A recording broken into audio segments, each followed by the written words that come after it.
Hey there, sunshines. Welcome back to my Life After Cancer YouTube channel, where you will get weekly videos on me sharing my experience with breast cancer, what healthy choices I choose to make, and recipes with living a low-carb lifestyle.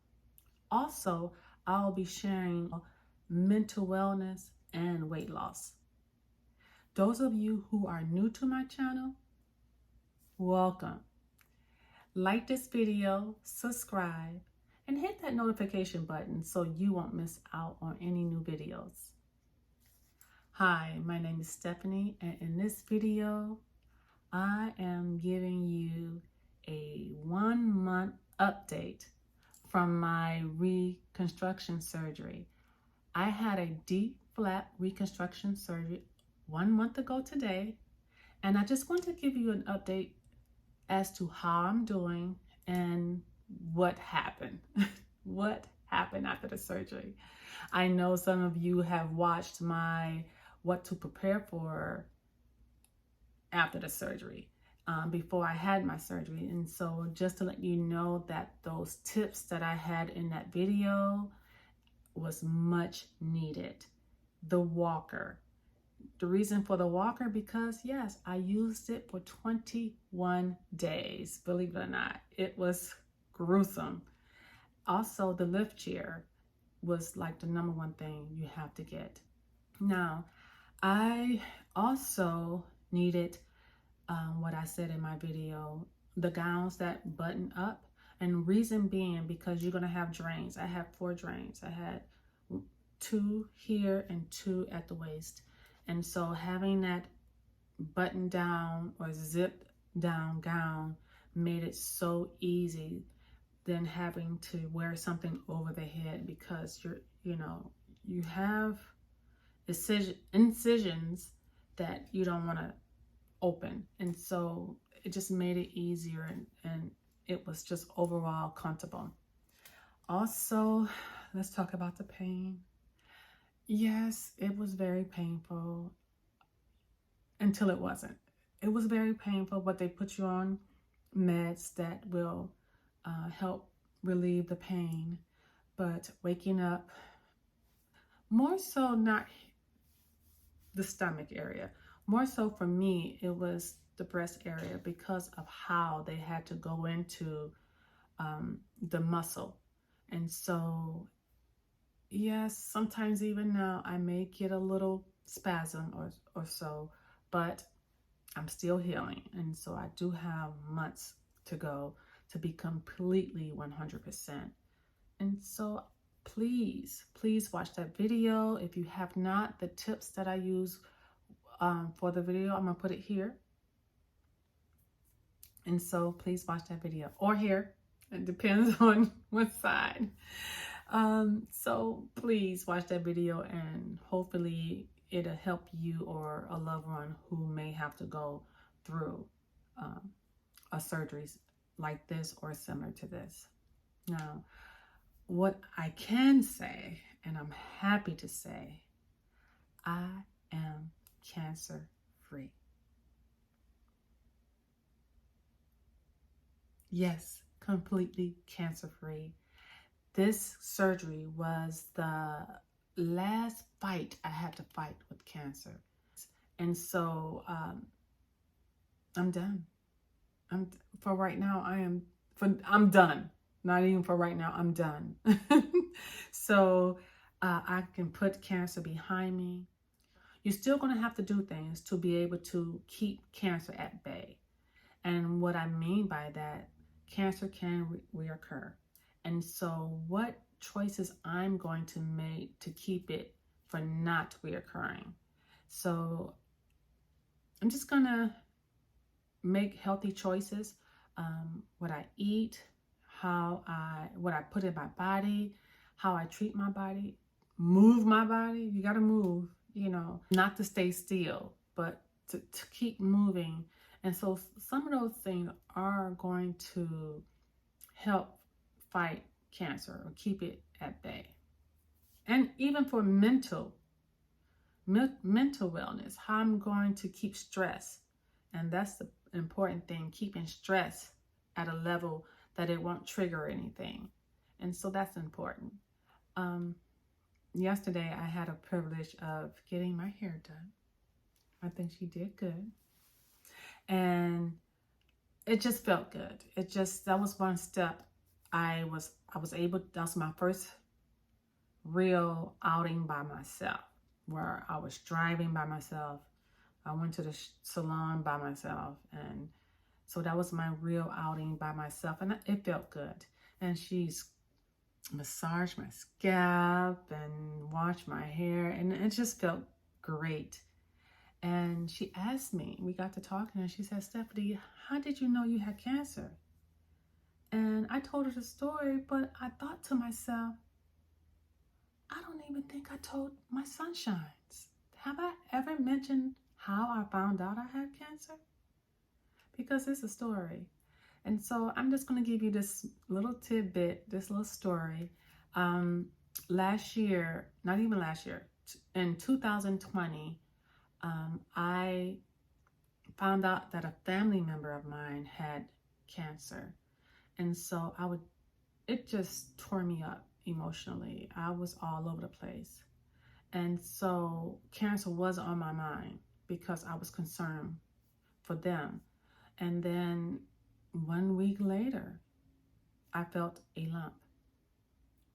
And so because cancer been on my mind for a week because of my family member, I was like, okay, I feel a little pee. It was just like a little pee. And you know how you feel something, like I know if a pimple come on my back, I know it, I can find it. I've just felt something was wrong, and I just touched it, and there it was. And I didn't think nothing of it until I did some research. I said, nope, I'm not going to get hasty and get nervous. And the reason why I didn't get nervous is because June of 2020, I took my mammogram. It was clear. September of 2020, I went to my gynecologist. He did a physical exam, and what was included in that exam was a breast exam, and where he go and search and see if he feel anything. I was fine. So when I felt that little pee, I didn't feel as nervous as I could have felt. And so I did a little research, and it said that if you do feel something, allow 1 week to go by and feel it again. If it's still there, immediately call your doctor. And that's what I did. I called my doctor and set an appointment up. And during that appointment, she felt several lumps, several lumps, and that she thought was several lumps. And so she immediately sent me out to get a ultrasound. Got the ultrasound, and my results came back. They did see something. And so she then sent me to a general surgeon. And so when he saw the ultrasound, he was a little leery. He's like, "Where do you get this ultrasound?" And I'm like, "Well, I got it from a standalone ultrasound center or something I paid cash for. I didn't even use my insurance." And he was like, "I don't trust this because it has to have a certain standard." And I said, "Okay, well," he said, "You know what? I'm going to send you where I send my wife." And so he sent me to a place, and they did the ultrasound. Guess what? It was clear. And so they wanted to send me home. And so I fought. I was like, no. I'm not going home. I have to take the ultrasound. My doctor ordered the ultrasound. But at that time, I used my insurance. And with the insurance, once your mammogram is cleared, they feel it's no need to get an ultrasound. But I sat there and I fought. I told them I am not leaving here until I get an ultrasound. So whether you're going to call my doctor or I'm just going to pay cash for an ultrasound, I don't have to use my insurance. And so they did call the doctor, and he did say, yes, I want her to do both. And so I did both that day, and they found it. Now, when I was on the table, she asked me, she said, where did you feel the lump? I felt the lump up here, but the cancer was down below. So I'm like, well, what's that up there? And it turned out that it wasn't what I felt. That little pea that I felt was just a little pea. It wasn't cancer. And so my cancer was up under here, and it was in a area where it can be easily missed by self-examination, by a professional doctor who checks it all the time, and even the mammogram did not show it. So my suggestion to anyone, yes, mammograms are good. Get your mammogram. They are good. I went every year. But if you feel that intuition to get an ultrasound, you can pay by self-pay if the insurance does not approve it. And I believe when I asked them how much would it cost if I pay out of pocket, and they said $112. Well, you know what? It's well worth it, because here go to $112. But I didn't have to pay cash. My insurance approved it. But I will suggest, if you feel like you need that extra exam, pay for it. It may mean your life. So I did, and I don't regret it. I didn't pay for it, but I did take the exam, and turned out that the mammogram did not pick up my cancer. And I ended up being stage 2A, meaning I was on my way to be a 3. I didn't have to take radiation because I decided to have a double mastectomy. I didn't have to take chemo, thank goodness. The light is changing because the sun is coming out, sorry. I didn't have to take chemo because of what is called an Oncotype test. And I hope I'm pronouncing it right, but it's spelled O-N-C-O type, T-Y-P-E. And that test, I believe they send your cancer, once they send it out to be examined, and once they see how aggressive it is, if it's not aggressive, it's a slow growing cancer, it just all depends.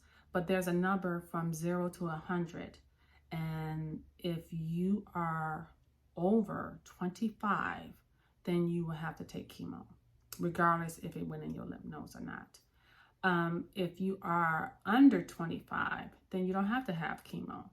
And so mine was way under 25. And so with that test, that was the happiest day of my life, to find out, okay, even though it didn't go into my lymph nodes, I would have still had to have chemo. But since that number was under 25, I did not have to take it. And so I am so grateful and so fortunate that I didn't have to go through what a lot of people are going through when it comes to breast cancer. And so that's why I did this video, because every breast cancer is different. Some people have to go through certain things, and I couldn't find anything that fit me and what my circumstances was. And so that's why this channel is so important to me, to make sure that there's the information, my experience can help someone else. And so it's just been such a ride. And my doctor told me, she said, Stephanie, this is not a sprint, it's a marathon. And it has been a marathon. It's been over a year, and I'm finally done. I'm done. Done. And I just wanted to share that with you guys, to let you know that I'm moving on. I'm going to be sharing my choices moving forward in this journey, how I'm going to start taking care of myself. It starts today. I'm taking care of myself. I'm being conscious of what I put in my body. I'm not going to be feeding no cancer cells if I don't have to. You know, if you know better, do better. And that's what I'm going to do. And anything I find along the way that I feel is important, I'm going to share it with you. So thank you for watching my channel. Thank you for listening. This means so much to me. And I'm just glad to be where I'm at today. And I'm very grateful and appreciative. And for everyone who helped me and prayed for me and all the well wishes. Oh, it's been overwhelming. Thank you, thank you, thank you. I'll see you in my next video.